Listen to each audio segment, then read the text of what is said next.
हम मीनू झा गोर लगै छी समस्त मिथिलावासी के एकटा छठिक गीत लऽ कऽ उपस्थित छी।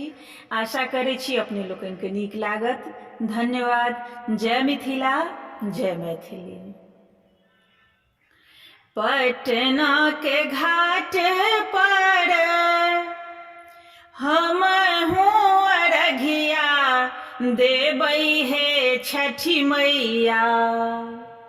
पटना के घाट पर हमहूँ अरघिया देबै हे छठी मैया।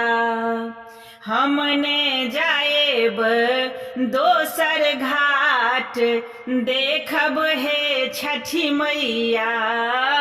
हमने जाएब दोसर घाट देखब हे छठी मैया। सूप लेने ठाढ़ छी डोमरा डोमिनिया देखब हे छठी मैया। सूप लेने ठाढ़ छी डोमरा डोमिनिया देखब हे छठी मैया। ओही सूपे अर्घ दियाब देखब हे छठी मैया। ओही सूपे अर्घ दियाब देखब हे छठी मैया। हमने जाएब दोसर घाट देखब हे छठी मैया। फूल लेने ठाढ़ छी मलिया मलिनिया देखब हे छठी मैया।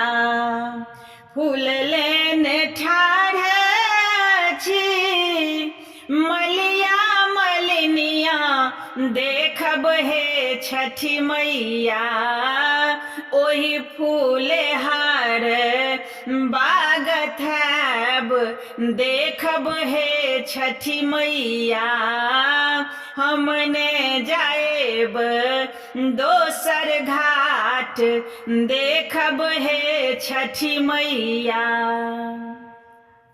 केरा सेब नारियर आने गेलियै बजरिया देखब हे छठी मैया। केरा सेब नारियर आने गेलियै बजरिया देखब हे छठी मैया।